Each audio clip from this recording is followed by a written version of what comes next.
It starts like any other morning, the world still waking up, the air crisp with possibility. But today is different. Today is the day that everything changes. Alyssa Grant had spent years building her career, standing in courtrooms, fighting battles for those who couldn't fight for themselves. She believed in justice. She believed in the law.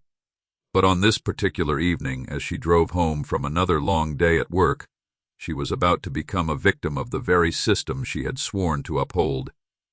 The flashing red and blue lights in her rearview mirror made her stomach drop. She wasn't speeding, she wasn't swerving, but she knew deep down why she was being pulled over. She pulled to the side of the road, took a deep breath, and rolled down her window. "License and registration," the officer demanded, his voice cold, his stance rigid. She handed them over without hesitation. "Officer, may I ask why I'm being stopped?" The cop barely glanced at her documents before signaling his partner. Within seconds, her door was yanked open. "Step out of the vehicle." Her pulse quickened. "Excuse me, what's the reason for now?" The way he said it wasn't a request. Alyssa kept her hands visible as she unbuckled her seatbelt and stepped out. She had represented too many clients who hadn't walked away from situations like this. She wasn't about to become another statistic. But the moment her feet touched the pavement, she felt cold steel wrap around her wrists. She was being arrested.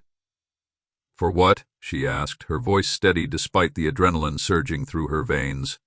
"Suspicion of vehicle theft," the officer said, tightening the cuffs. Alyssa's mind raced. This was a mistake.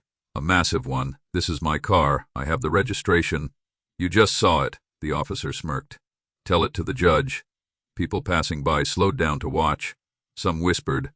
Others pulled out their phones. Alyssa knew she had one shot at turning this around. She glanced down at her cuffed hands, her phone still visible in the cup holder inside her car. "Let me make one call," she said. The officer hesitated.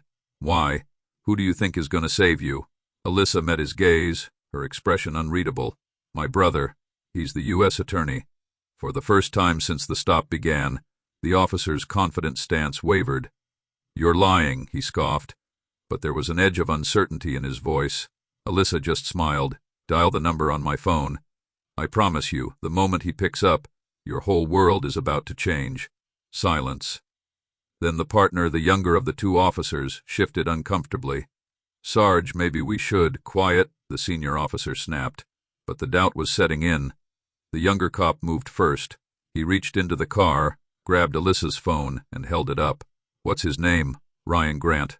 He tapped the contact, put the call on speaker. One ring, two, then a deep commanding voice answered. "Alyssa, you okay?" The senior officer's face went pale. "Ryan," Alyssa said, her voice calm but firm. "I need you to listen carefully. I'm currently handcuffed, detained under false pretenses, and I have a strong suspicion that these officers are violating multiple civil rights laws. You may want to send someone down here immediately." The silence on the other end lasted only a second. "Then stay where you are. Help is on the way." The line cut off. Alyssa turned back to the officers, watching their expressions shift from cocky confidence to outright fear. 10 minutes later, a convoy of black SUVs rolled up, men and women in suits stepping out.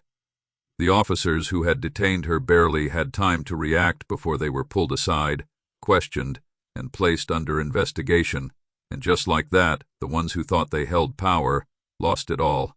Alyssa rubbed her wrists as the cuffs were removed. She turned to the younger cop, the one who had shown hesitation. "Next time," she said, "speak up sooner." He nodded, looking down, ashamed. Her brother approached, relief and frustration warring on his face. "You okay?" Alyssa nodded. "Better now, but Ryan, this isn't just about me." "How many others have they done this to?" Ryan exhaled, already pulling out his phone. "We'll find out." And they did. The two officers, exposed for years of unlawful arrests and misconduct.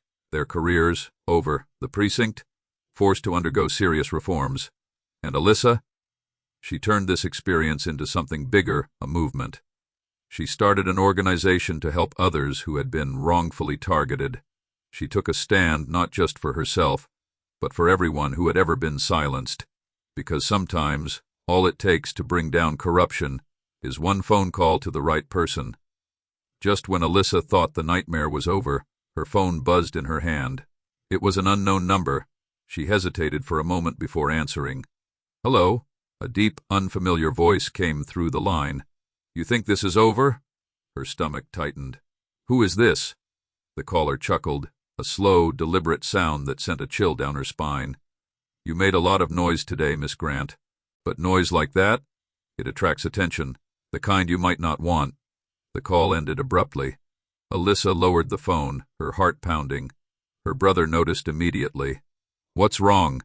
She shook her head, forcing a calm expression. "Nothing, just a blocked number." Ryan narrowed his eyes. "Alyssa, tell me the truth." She exhaled. "Someone just warned me. Said I made a lot of noise." His jaw tightened. "That's not a warning. That's a threat." Before Alyssa could respond, one of the agents who had arrived earlier rushed over, phone in hand. "Sir, you need to see this." Ryan took the phone and pressed play on a video. Alyssa leaned in. It was security footage from earlier that day, inside the police precinct.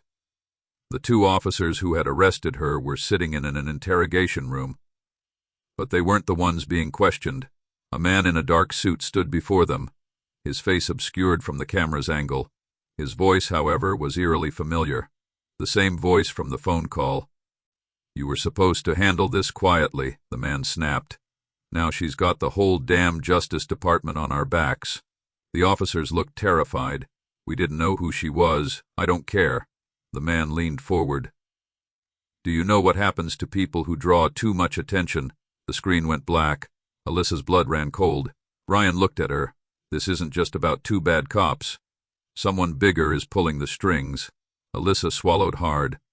"Then we pull back the curtain." Ryan nodded. "This just became a federal case. And just like that, what started as a routine traffic stop had now unraveled into something far more sinister, something buried deep within the system itself. Alyssa wasn't just fighting for justice anymore. She was about to go to war. The next morning, Alyssa sat in her office, staring at her computer screen. Files were open, notes scattered across her desk. She had barely slept.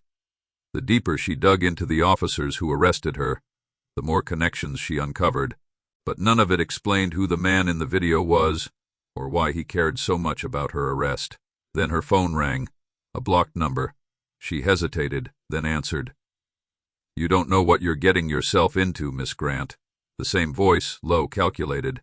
Alyssa's grip tightened on the phone. "And you don't know who you're dealing with." A pause, then the man chuckled. "Oh, I do, that's why I'm calling." The sound of shuffling papers came through the line. "Alyssa Diane Grant, born in Atlanta, Georgia, top of your class at Harvard Law. Assistant district attorney for 4 years before joining private practice. But what's really interesting," he paused for effect, "your parents." Alyssa felt her breath hitch. The man continued. "Your father, the late Judge Samuel Grant.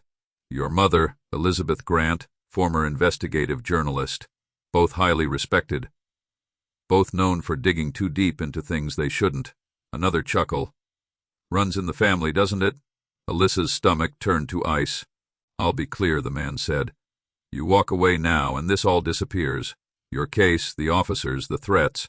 You go back to your perfect life, and you'll never hear from me again."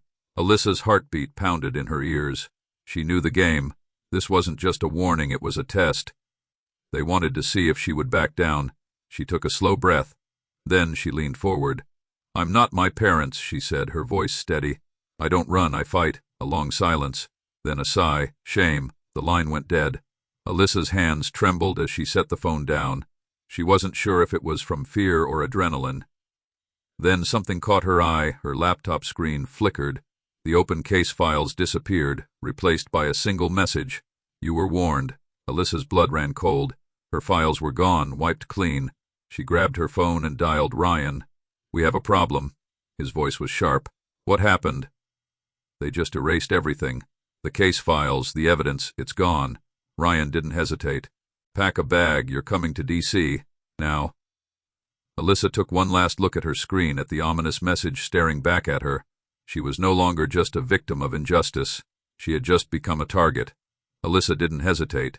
She packed a bag, grabbed her laptop, and booked the next flight to D.C. The moment she landed, Ryan was waiting, his expression serious. "We're not letting them get away with this," he said as they walked toward his car. Alyssa slid into the passenger seat. "Good, because I have a plan." Over the next 48 hours they worked non-stop.